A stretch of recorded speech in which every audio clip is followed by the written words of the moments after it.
One of the most credible witnesses we interviewed was an Australian minister, the Reverend William Gill, posted before the time of his sighting to the Anglican mission in Boinai, Papua New Guinea.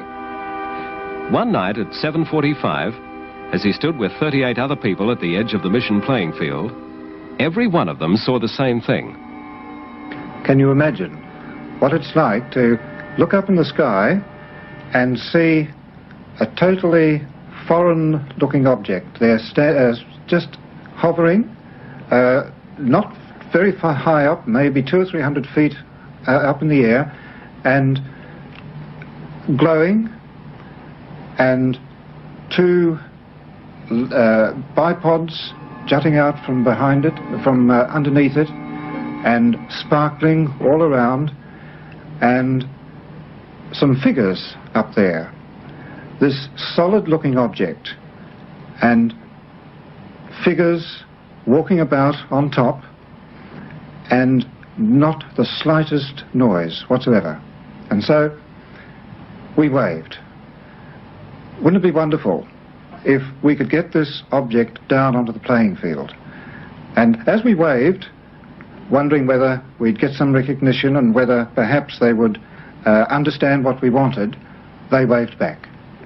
So I asked a boy to go quickly down, bring me a torch, bring me a pencil, bring me paper, and return as quickly as he can so that I can get any other events that occur and minute-by-minute movements, so that at least we'd be able to talk about it the next day.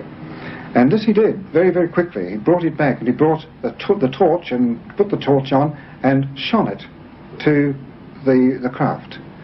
And as he did so, he waved moved the torch this way, and we were dumbfounded when we looked at the craft, and the craft was as though it was responding to the torch. It began to do this too, you know, like a disc-shaped object, just moving the same way, responding to the movement of the torch.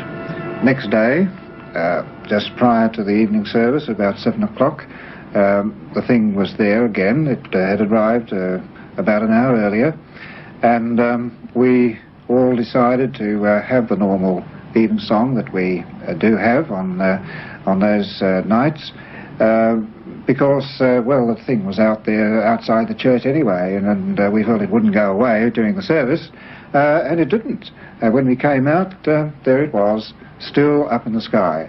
And so for another hour or two we watched, and then suddenly it did go, and there was this amazingly incredible speed that the whole craft disappeared to nothing across the bay in a matter of a second or so. Well, now, what are we to think of this kind of phenomenon? People claiming to see things such as I did. There were 38 of us, and we all believe that we saw it, but of course we don't expect other people to believe us if they don't want to.